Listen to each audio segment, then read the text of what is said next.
Hi friends, இன்றைக்கி நம்ம பார்க்க போகிற கதை கணவரை ஏளனமாக நடத்திய மனைவி. வாங்க இன்னைக்கு கதைக்குள்ளே போகலாம். அம்மா படுத்த படுக்கையாய் கிடைப்பதை பார்த்து அக்கால், தம்பி, தங்கைகள் என எல்லோருமே வருத்தப்பட்டு கொண்டிருந்தார்கள். ஏண்டா, சென்னையில் ஒரு ஸ்பெஷலிஸ்ட் இருக்காரே, அங்கே கொண்டு போய் அம்மாவை காட்டி குணப்படுத்த முடியுமா? அக்கால் இவனை யோசனை கேட்டாள்.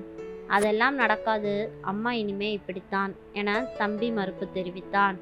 என்னமோ போ, அம்மா இப்படி கிடக்கிறத பார்க்க மனசுக்கு கஷ்டமா இருக்குது. ஷியாமளா தங்கை கண்ணீர் கசிய சொல்லி கொண்டிருந்தாள். அம்மாவை பார்க்க வருத்தமாகத்தான் இருக்கிறது, ஆனால் எனக்கு மட்டும் வருத்தம் வரவில்லை. அம்மா ஒரு வாரத்துக்கு முன் நன்றாகத்தான் இருந்தாள். போன திங்கட்கிழமை அப்பா திண்ணையில் சாப்பிட்டு விட்டு அவர் அறைக்கு போய்விட்டார். வீட்டிற்கு வெளியே மாட்டுத் தொழுவத்தில் உள்ள அறைதான் அப்பாவின் அறை. நானும் மனைவியும் வீட்டினுள் சாப்பிட்டு கொண்டிருந்தோம். நடுக்கூடத்தில் முற்றத்தை ஒட்டிய சாய்மானத்தில் உட்கார்ந்து கொண்டிருந்த அம்மா எதற்காக எழுந்தவள் 2 அடி எடுத்து கூட வைக்க முடியவில்லை. ஐயையோ, என்னால் ஒரு கையும் காலையோ அசைக்க முடியலையே என அலறி துடித்தாள். நாங்கள் உதறி அடித்து கொண்டு சாய்ந்து விட்டாள். சத்தம் மட்டும் வந்தது. பயந்து போய் டாக்டரை அழைத்து கொண்டு வந்து பார்த்தால் பக்கவாதம். இனிமேல் வாய் பேச முடியாது, கால் நடக்க முடியாது, வயதாகி விட்டது, மருத்துவம் பார்த்தும் பிரயோஜனமில்லை என டாக்டர் சொல்லி கையை விரித்து விட்டார். எல்லோருக்கும் அதிர்ச்சியாக இருந்தது. எனக்கு கூட ஒரு கணம் அப்படித்தான். ஆனால் அம்மாவிற்கு நாக்காது கொடுக்குத்தேல் விஷம். அப்பாவை நொங்க நொங்க வைத்து அடித்த சாட்டை. அம்மாவிற்கு கொஞ்சம் கோபம் வந்து பேச ஆரம்பித்து விட்டால் காதை பொத்தி கொள்ள வேண்டும், இல்லையெனில் செவிடர்களாய் ஊமைகளாய் இருந்துவிட வேண்டும். கணவன் பிள்ளைகள் என்று பார்க்க மாட்டாள், இஷ்டத்துக்கு பேசுவாள். இந்த நாக்குதான் அப்பாவை சாகிற வரைக்கும் இனிமேல் உன் வீட்டு வாசல்படியை மிதிக்க மாட்டேன், இது சத்தியம் என சொல்லி விரட்டியடித்தது. அப்போது நான் 7ஆம் வகுப்பு படித்து கொண்டிருந்தேன். அன்றைக்கு சாயந்தரம் 7 மணி இருக்கும். நான், அக்கால், தங்கைகள் என எல்லோரும் சிம்மினி விளக்கில் எழுதி கொண்டிருந்தோம். அம்மா அடுப்பங்கரையில் ஏதோ உருட்டி கொண்டிருந்தாள். அப்பா கொஞ்சம் மட்டை போட்டு கொண்டு வந்தார்.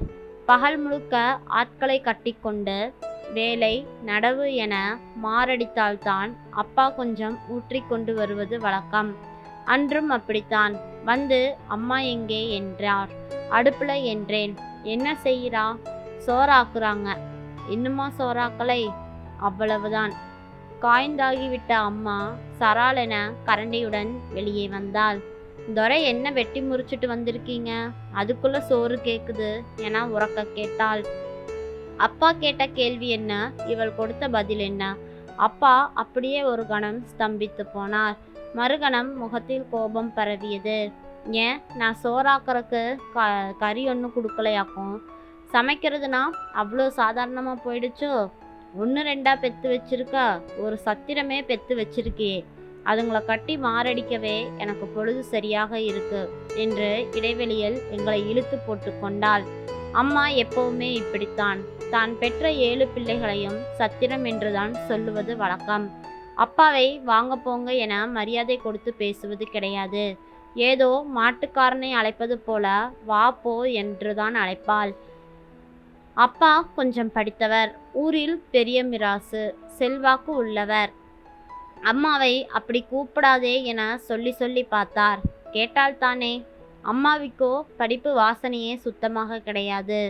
அப்பா இதற்காக ஆரம்பத்தில் பெரிய யுத்தமே நடத்தி இருக்கிறார்.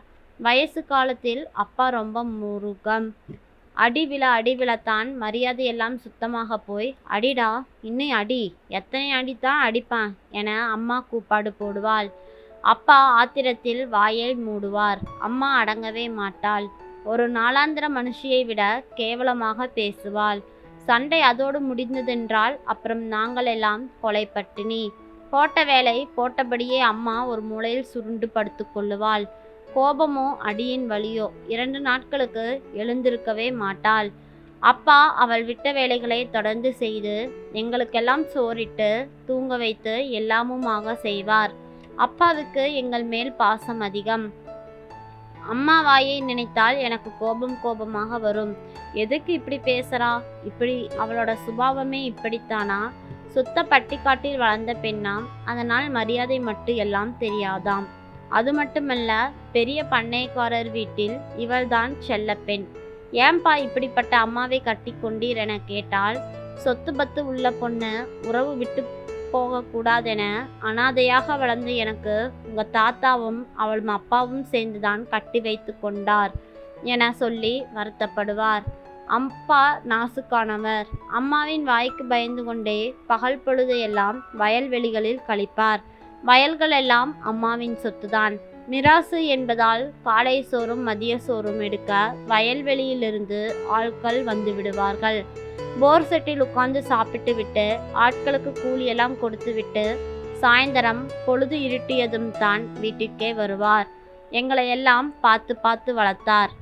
7 பிள்ளைகளை பெற்று போட்டாலே தவிர அம்மா ஒரு பிள்ளைக்கு கூட துணிமணியை கசக்கியது கிடையாது. அப்பா தான் செய்வார். அக்காள் பிறந்த பொழுது அப்பா ஒரு நடவாளை விட்டுதான் இதை செய்தார். 4 நாட்கள் அவளும் செய்தாள். அம்மாவுக்கு இது பொறுக்கவில்லை. நீ பெத்த பிள்ளைக்கு அவ என்ன கசக்கிறது? அப்ப நீ அவளை வச்சிருக்கிறியா? அவ தான் உனக்கு வப்பாட்டியா என கேட்டு சண்டை போட்டாளாம். அப்பாவோ, அவள் செஞ்ச வேலைக்கு நாம கூலி கொடுக்குறோம், அதற்கு இப்படி ஒரு வம்பா? அதற்கு மேல் அவளை நிறுத்தி விட்டார். அன்னைக்கு ஏன் சமைக்கல என அப்பா கேட்ட கேள்விக்கும் அம்மா கொடுத்த பதிலுக்கும் நான் பதிலுக்கு முறைத்தேன். அதற்கு, நீ ஏண்டா முறைக்கிற? அப்பாந்தான் குடிச்சிட்டு வந்து வளர்றானா? உனக்கும் ஒன்றும் புரியலையா? அம்மா என்னை போய் முறைக்கிற? அப்பாவுக்கு கோபம் வந்தது. அன்னைக்கு பெரிய ரகளை. அம்மா வீட்டை விட்டு வெளியே போடா என சத்தமாக கத்தினாள். அவ்வளவுதான். அப்பா அப்படியே சத்தியமாக நின்றுவிட்டார். அரண்டு போய் பின்வாங்கினார். இது அம்மா வீடு. அப்பாதான் அம்மா பெயரில் இதை வாங்கி வைத்தார். எங்களுக்கு தெரியும். வீடு விலை பேசி கொண்டிருந்த பொழுது எங்களை எல்லாம் அழைத்து கொண்டு வந்து காட்டினார். ஸ்தம்பித்து பின்வாங்கிய அப்பா அப்படியே நின்றார். உடம்பெல்லாம் திகுதிகுவென எரிந்திருக்க வேண்டும். முகம் காட்டியது. அடுத்து அவர் வார்த்தைகள் எல்லாம் அடிவயிற்றிலிருந்து நெருப்பாக வெளியே வந்தது. அன்று சொன்னவர்தான் இன்று வரை அந்த சத்திய வாக்கை காப்பாற்றி கொண்டிருக்கிறார். உன் வீடு தானேடி இப்படி சொன்ன? இனிமே நான் சாகிற வரைக்கும் இந்த வீட்டு நிலைவாசல் படியை கூட தாண்ட மாட்டேன். இது சத்தியம் என்று சொல்லிவிட்டு புறப்பட்டு வெளியேறியவர்தான் இன்று வரை வாசல் படியை மிதிக்கவில்லை. நாங்கள் எல்லாம் போய் அழுது அழைத்து பார்த்தோம். வீட்டுக்குள்ளார தானடா வரமாட்டேன், இங்கே தான் இருக்கிறனே என திண்ணையில் படுத்தவர் அடுத்த நாள் மாட்டு கொட்டகை அறையை ஒழித்து படுத்து கொண்டார். 7 பிள்ளைகளுக்கும் திருமணம் முடித்து பேரன் பேத்திகள் எல்லாம் எடுத்தாயிற்று. இன்னும் சொன்ன சொல் மாறவில்லை, சத்தியம் மீறவில்லை. அப்பா ரொம்ப ரோசக்காரர். அதற்கப்புறம் அம்மாவுக்கு முணுக்கென்று கோபம் வந்தால் போதும், ஏம்மா இப்படி ராட்சசி ஆட்டம் பேசுற என கேட்டால், ஏண்டா நானா ராட்சசி? அவனுக்கு பிறந்தவன் தானே நீயும், பெத்தவனுக்கு தானே வக்காலத்து வாங்கிட்டு வருவ.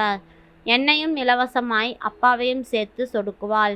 நான் கல்யாணம் பண்ணினது அப்புறம்தான் அம்மா கொஞ்சம் அடக்கமானாள். அதுவும் எனக்காக இல்லை, என் மனைவிக்கு. வந்த புதிதில் எல்லாரையும் பேசுவதைப் போல அம்மா 2 தடவை ஏறத்தாழ பேசினாள். பொறுத்து பார்த்தாள் என் பத்மினி. 3வது தடவை வார்த்தைக்கு வார்த்தை லெஃப்ட் அண்ட் ரைட் கொடுத்து விட்டாள். அம்மா ராட்சசி ஆட்டம் ஆடினாள்.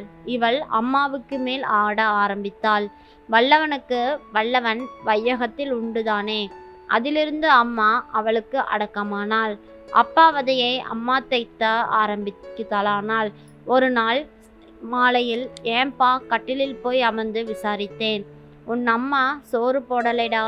ஒட்டிய வயிற்றுடன் அப்பா சின்ன பிள்ளை மாதிரி கண் கலங்கியது என் மனதை பிசைந்து விட்டது. சோறு போடுன 1/4 காசு வச்சுக்க வழி தெரியாத பிச்சைக்கார பயலுக்கு எதுக்குடா சோறு? சும்மா கிடன்னு போய் படுத்துட்டா. காலையில இருந்து பட்டினி கிடக்கிறேன். சொல்லி முடித்து விட்டு அவர் கேவ எனக்கு ரத்தம் கொதித்தது. மிருகம் கட்டறுத்தது.